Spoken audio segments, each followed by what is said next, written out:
स्थानीय जिज्ञासाएं हैं कुछ। शिव तो सब कुछ है ही, तो उनको अलग से गुरु बनाने की क्या आवश्यकता है? सब कुछ मतलब ईश्वर भगवान शिव सब कुछ है ही। जिज्ञासा ये है कि महादेव तो सब कुछ पहले से है ही, तो अलग से गुरु बनाने की जरूरत क्यों है?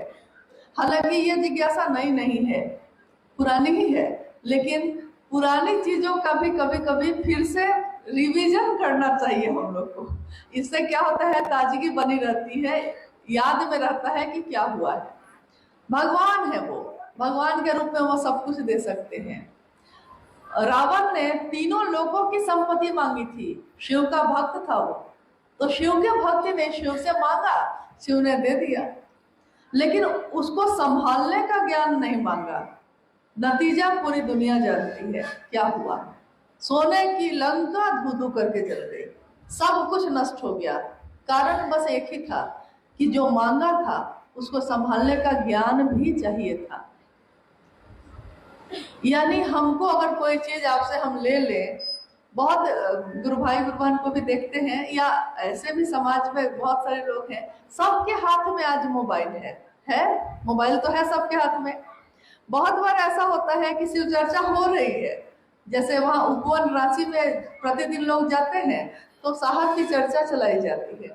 अब साहब की चर्चा चल रही है, अब किसी का फोन बजने लगा है, उस गुरु बहन को ये नहीं आता है कि फोन को हम साइलेंट कैसे करें, बंद कैसे करें। अब वो घबरा जाती हैं, बंद ही नहीं हो रहा है, साइलेंट ही नहीं हो रहा है। तो हम लोग कहते हैं कि यही हर चीज में ज्ञान की जरूरत है। सामान आप खरीद सकते हैं, लेकिन उसको संभालने का ज्ञान नहीं हो तो आपके लिए वो परेशानी का कारण बनता है। मतलब आप परेशान हो रहे हैं नहीं। शुरू शुरू में जब खाना बनता था लकड़ी के चूल्हे पे, अभी भी बहुत जगह बनता है, अभी भी बहुत जगह लकड़ी के चूल्हे पे, कोयला के चूल्हे पे बनता है, लेकिन फिर भी घर घर में गैस जो सिलेंडर है और उसका जो चूल्हा है वो पहुंच गया है। शुरुआती दिनों में लोगों को बहुत दिन तक बहुत दिक्कत हुई थी कि गैस खुला, कोई कोई तो खुला ही छोड़ देता था, आता ही नहीं था। ऑन कैसे करेंगे ये नहीं आता है, अब उस पर चढ़ाएंगे कैसे, उसमें भी डर लगता था कि पता नहीं कि कहां से अचानक आग कैसे फूंक से जल जा रही है, पता ही नहीं चल रहा है, तो वो डर जा रहा है। मतलब उसको ये भी नहीं आ रहा है कि हम चूल्हा पे बर्तन कैसे चढ़ाए। यानी हर चीज में ज्ञान की जरूरत होती है। हम अपने जीवन के पल प्रतिपल में किए हुए काम के लिए ज्ञान की आवश्यकता है, लेते हैं, लेकिन ये जीवन जो है, इस जीवन को चलाने के लिए जिस ज्ञान की जरूरत है उसके लिए हम लोग सोचते भी नहीं, जो सबसे महत्वपूर्ण है। जीवन जीने की कला सिखाते हैं गुरु। जीवन जीने की कला क्या है? जीवन वो है जो एक जानवर भी जीता है, एक कीड़ा मकोड़ा भी जीता है, लेकिन एक जीवन ऐसा भी है जिसको पूरी दुनिया याद करती है। उसने ऐसा जीवन जिया है। कभी कभी हमारे आस पड़ोस में किसी ऐसे व्यक्ति की मौत हो जाती है, उसकी मौत जब हो जाती है तो हम लोग सब मोहल्ले के लोग बैठ के बात करते हैं, उसके बारे में याद करते रहते हैं हमेशा। कितना हंसता था ना, हम कहते हैं उसके बारे में, सबको हंसाता रहता था, सबकी सेवा करता रहता था। उसकी मौत हो चुकी है, वो जा चुका है इस धरती से, लेकिन दुनिया के लोग उसको याद कर रहे हैं उस कारण से जो जीवन उसने थोड़ा ही जिया है, इतना अच्छा जिया है, इतना हिल मिल के जिया है कि कोई उसको भूल नहीं पा रहा है। तो जीवन जीने की कला, शिव जैसा जीवन जीने की कला शिव से अच्छा कौन सिखा सकता है। इसलिए शिव का एक जो रूप है जगत गुरु का, उससे जुड़ने का आह्वान साहब श्री हरिनंदन जी ने किया। उन्होंने कहा शिव से ज्यादा सुंदर जीवन जीने की कला आपको हमको कोई नहीं सिखा सकता, और ये सिखाते आए हैं वो पहले से, ऐसा नहीं कि आज अचानक सिखाने लगे हैं। तस्वीरें बताती हैं कि तीनों लोगों का पति, तीनों लोगों का वैभव देने वाले शिव खुद आराम से निहंगी चट्टानों पे बैठे होते हैं। मतलब किसी चीज की व्यवस्था नहीं है। सारे देवी देवताओं को आप देखिएगा सोने के मुकुट, सोने के आभूषण से लदे हुए। शिव का आभूषण क्या है?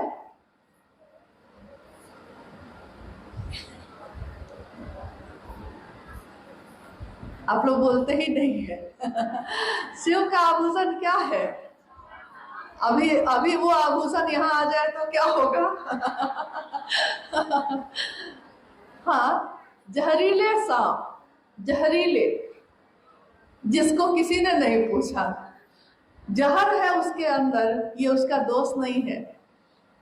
मतलब सांप का क्या इसमें है?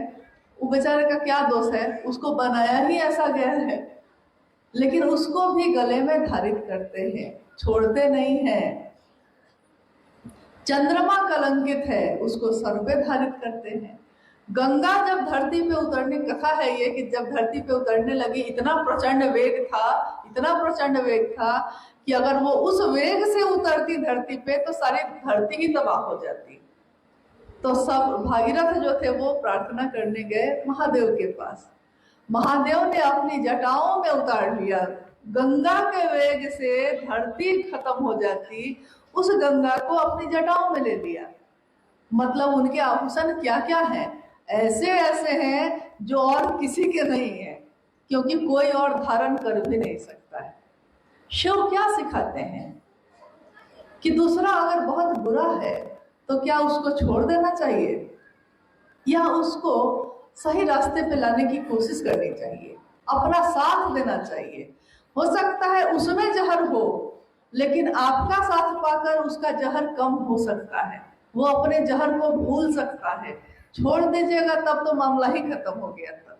तब तो इसलिए एक दूसरे की हम लोग को बहुत समीक्षा नहीं करनी चाहिए कि कौन अच्छा है कौन बुरा है। मूल उद्देश्य जो है उस पर अगर ध्यान रहेगा तो सारी चीजें खुद ही खुद ठीक हो जाती हैं। मूल उद्देश्य क्या है? एक शिव के शिष्य का अलौकिक उद्देश्य क्या होता है? दूसरों में, स्वयं में तो है करना ही है, लेकिन दूसरों में भी शिव की स्थापना उनके दिल में करनी। मूल उद्देश्य को भूल जाइएगा तो सब कुछ गड़बड़ाएगा, तब सब कुछ दिखाई देगा। लेकिन अगर मूल उद्देश्य याद रहेगा तो कुछ भी दिखाई नहीं देगा। इसलिए शिव को गुरु के रूप में अपनाना हर मानव के लिए सबसे सुंदर कारण है, सबसे सुंदर तरीका है जीवन को जीने का।